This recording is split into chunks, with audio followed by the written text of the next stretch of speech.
Okay, got it. Perfect, right. Let's do this. Hello, everybody. My name is Shane McCarthy, and I am the head of marketing at Pembroke Dental. And today I have the wonderful pleasure of introducing our owner and clinical director, Brenda Barrett, to start this beautiful new series we're launching called the Pembroke Story. Brenda, how are you today? Good morning, Shane. How are you? I'm not too bad now. Are you excited to get into this new series?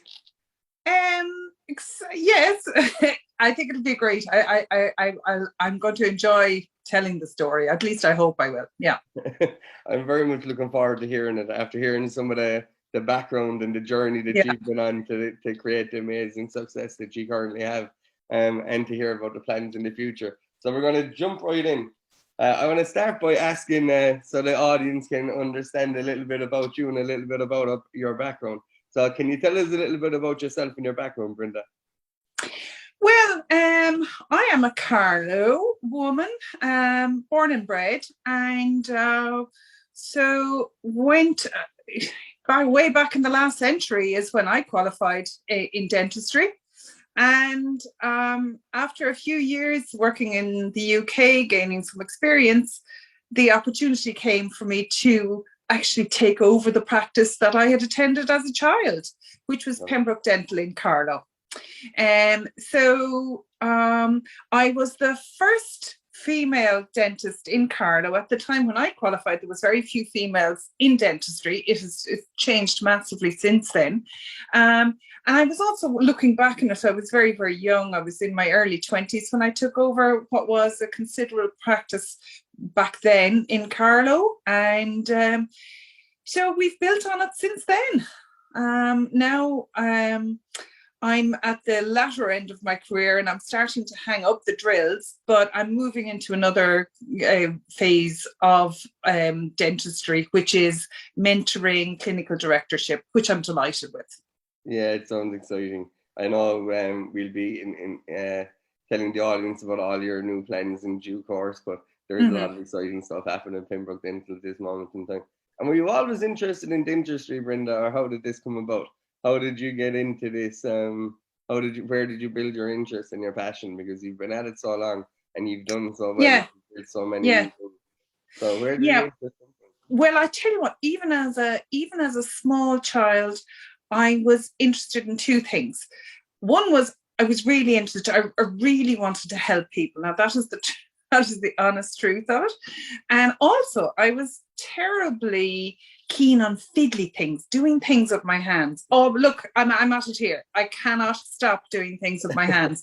So I twiddle with my hair. I'm if you've got knotted up Christmas lights, I'm the person who will unknot those Christmas lights. I absolutely love things like that. So the smaller and the more intricate it is, the more I love it.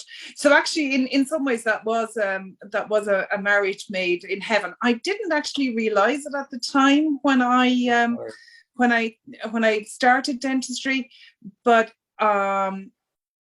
the fact, my job entails as a dentist, you're dealing with people day in, day out. You feel that they're helping them. Sometimes their patients don't feel we're helping them. They don't particularly want to be in the surgery. And the other thing is that attention to detail, very small things. Dentistry suits me incredibly well. Yeah, it sounds like it. It's funny how your behaviors as a child, you realize later on in life how much they're actually involved in your decision making. Yeah. Honestly, it is only in recent years that I looked back and thought, yeah, actually, I chose well. My alternative would have been to do medicine at the time, and sometimes I remember early on in my career, I kind of thought, well, why didn't I do medicine? But actually, I think I'm much better. I'm much better being a hands-on person. Shane, you'll know from dealing with me that it's hands-on all the way. And you like to help people a lot, Yeah. Be it from side. My staff side or the patients. Yeah. Absolutely. Yeah. And even the help you give us when we're working with you, etc. Absolutely. Yeah. And then where did this come from? So what's your earliest business memory or dentistry memory, or can you remember being in the dentist as a child? Or what stands out? Well, actually, no, it's very true. My brother pushed me on some ice when I was about 7 or 8 years of age, and I fell down and broke my 2 front teeth. Oh, no. So I have spent a lot of time, even as a child, in the dental chair. And I do remember lying back in that chair, which happened to be a dental chair in Pembroke, actually, because I was a patient of Pembroke.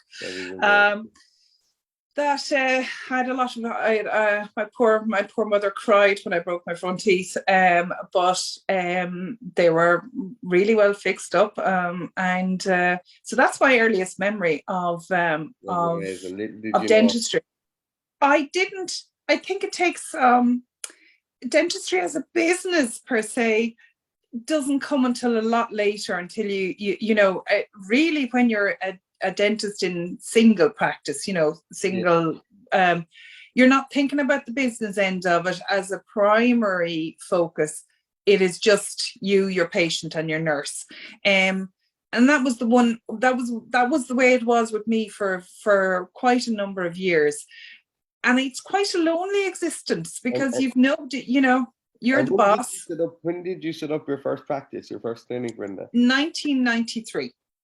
1993, yeah. What was that? Qualified in 1998, and then went to England for a few years. Gained a bit. Saw a lot in England, a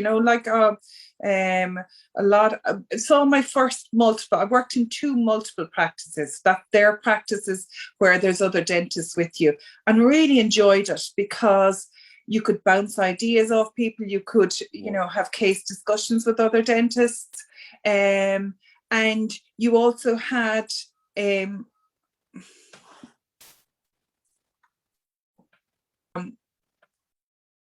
okay.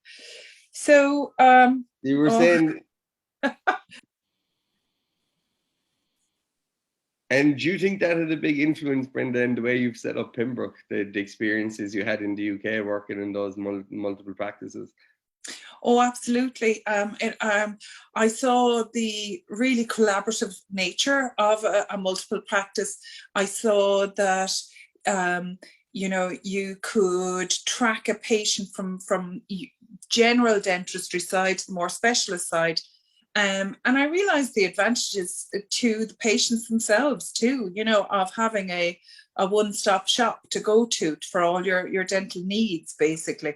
And it was, I also think from a practitioner viewpoint, from being a dentist, that you upskill massively when you have colleagues bringing you along, when you're getting involved in the more advanced treatments like implants. I remember fitting my first implant and hadn't done it before. A kind of a specialist colleague was literally outside the door, kind of going, now this is what you do, and this is what you do. Come on, you can do it. And I mean, that was way back when no general practitioner was doing anything with implants. And he was there going, you can do it, you can do it. I'm not going to do it for you. You do it. So I was being pushed. It was great because now I literally go to some of the others and kind of go, come on, you can do it. You can do it. I'll help you. I'll be outside that door helping you. So yes, the UK was a formative experience. Not all of it was good. You were pushed very hard for speed, and that was you had to work faster, which doesn't lead to quality.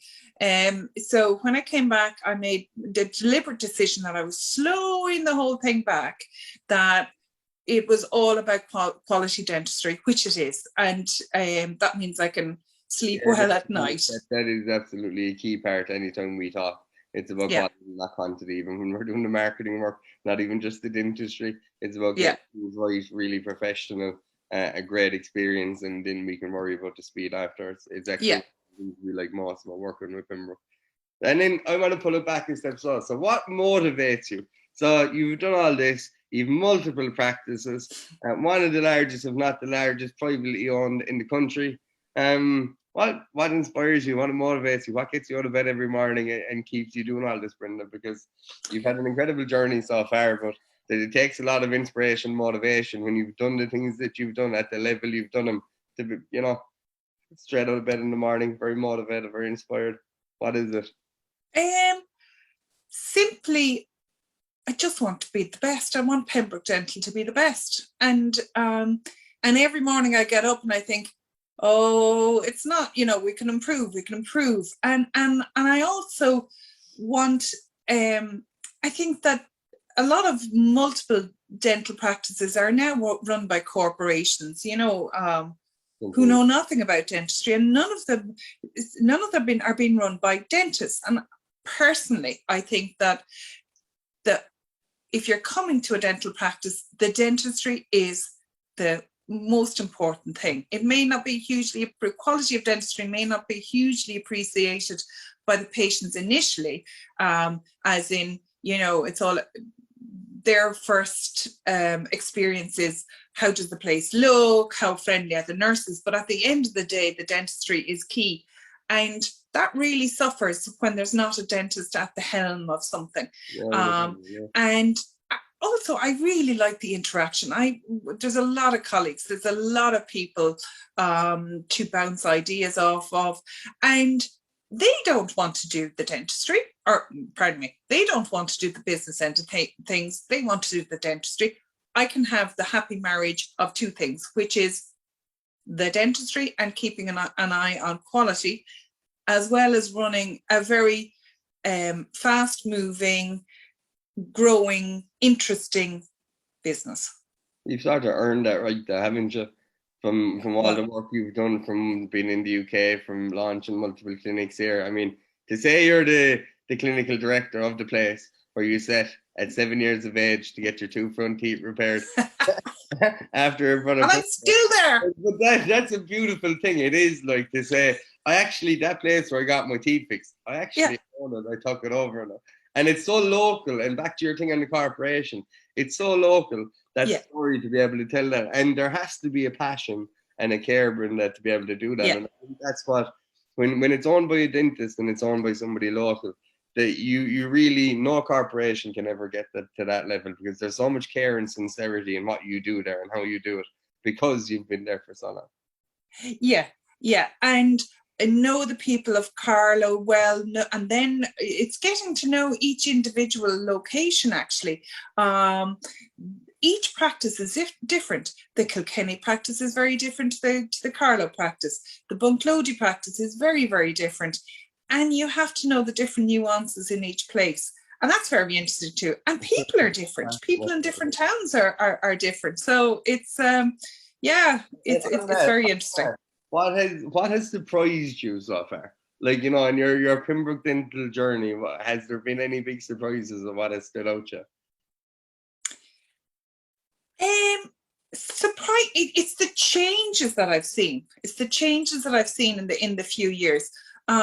Carla was when I took over, my God, it was all about you knew everyone, you knew all of your patients individually, and we still do, but it has grown into a massive commuter town. People commuting up to Dublin. That is one thing. How each town, how each location is very individual, and how the towns have grown over the years. That is really the big change that I've seen. And also the expectations of people. In the old days, it really was simply, pain in the tooth, take it out. Now patients' expectations of us as dentists are much higher. They expect us to be able to do every branch of dentistry, from orthodontics to cosmetic dentistry to taking the odd tooth out. So I think overall skill levels have had to increase massively since I qualified. I was lucky. I really was I got on several really good postgraduate courses that allowed me to upskill, and but you really would want to in this day and age. That's actually one of the questions I was just going to ask. What are the biggest lessons that you've learned so far? Throughout the changes from your first practice in the early 90s all the way through to now, what have been the standout lessons? Probably as either A dentist or B as a clinical director, you know, the newer role that you're in now. To be very human, to be very, very flexible and understanding, you know. Listening is incredibly important. Listening to our patients, seeing what they want, seeing what they need, listening to their experience is massively important, because I might think that everything is going well, but I have to listen to what the patients are saying. You know, to me, we see, we're big, we see a lot of patients, but every patient that comes in the door to us has only got one experience, and that's their own individual experience. And it needs to be 100%. So listening to the patients, and watching young dentists grow from coming out of college with a bit of guidance. They're absolutely fabulous. You know, they were much better than I ever was when I came out. I was absolutely terrible when I came out. But and I love watching their careers. I've seen a few people start off in Pembroke Dental as very, very junior dentists and go to the top level, and that really gives me great pleasure. To watch that journey, yeah. I didn't get that. Could you try again?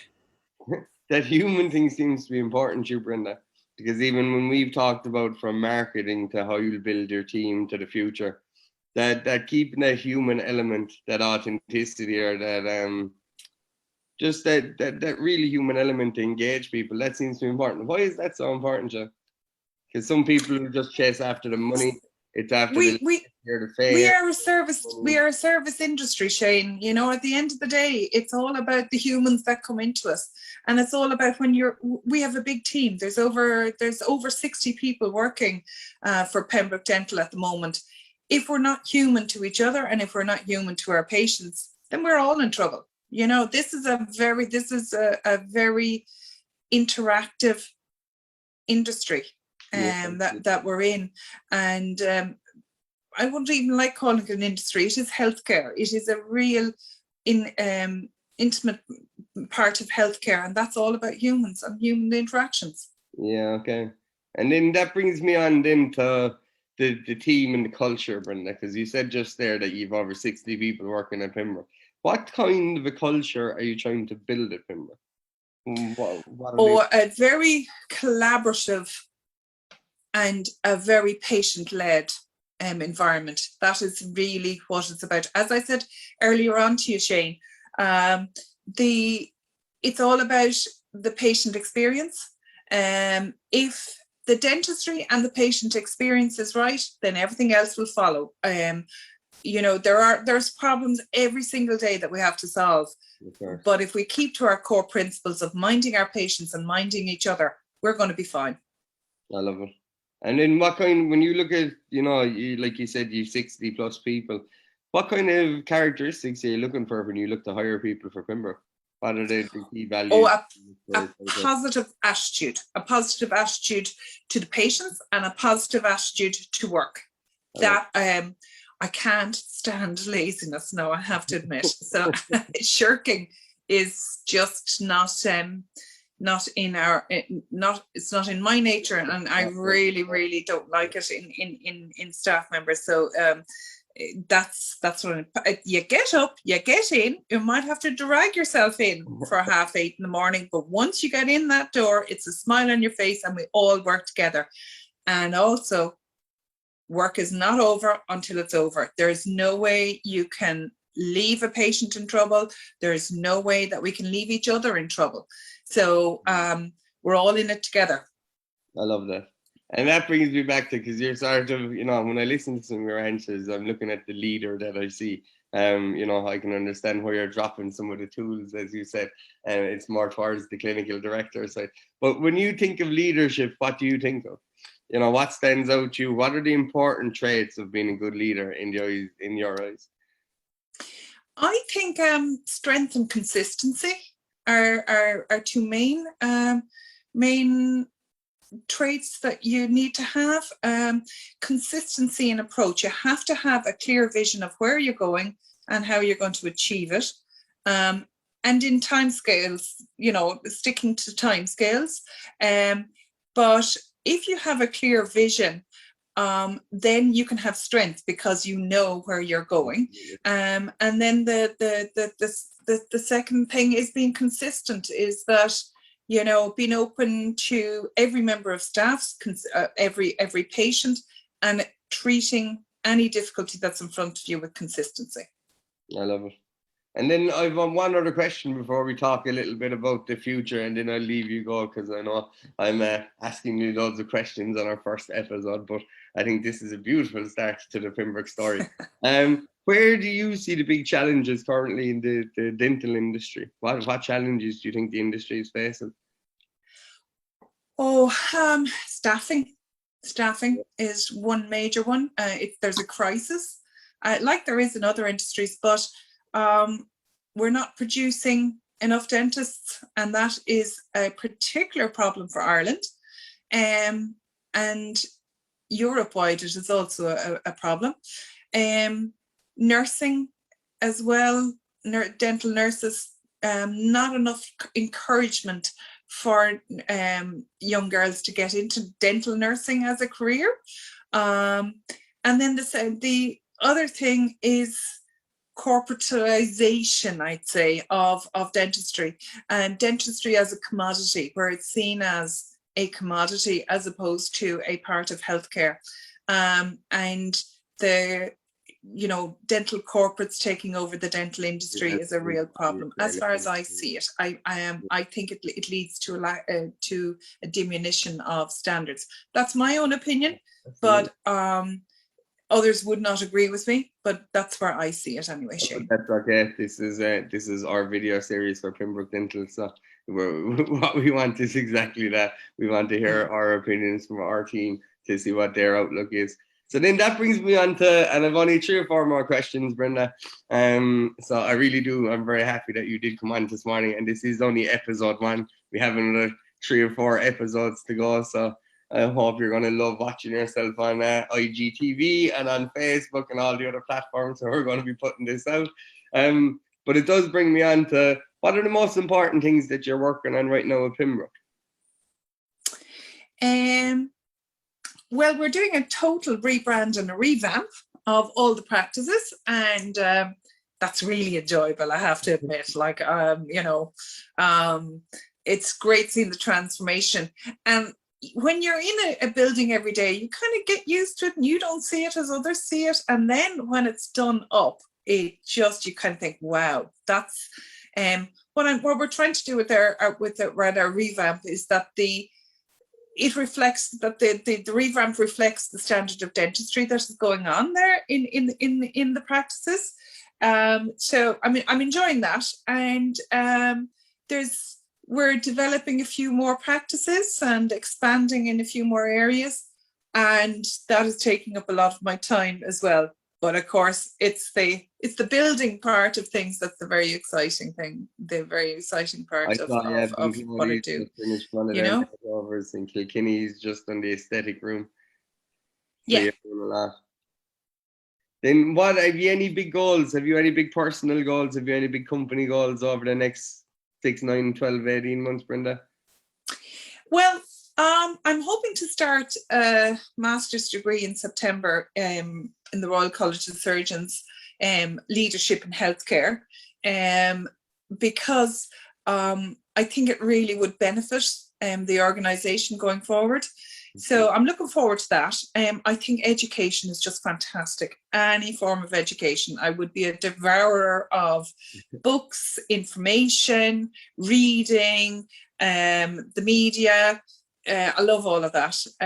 Seeing where future trends are going, and so yeah, that's for the future. Basically, more education, and to build a really, really strong organisation in Pembroke Dental. And that probably partly answers my last question for episode 1, Brenda, which is, what are you most excited about for the future of Pembroke Dental?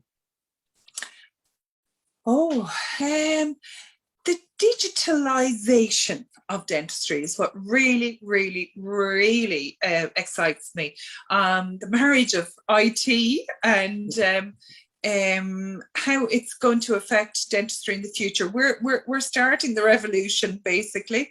It requires a lot of investment in hardware and, you know, scanners and big X-ray machines.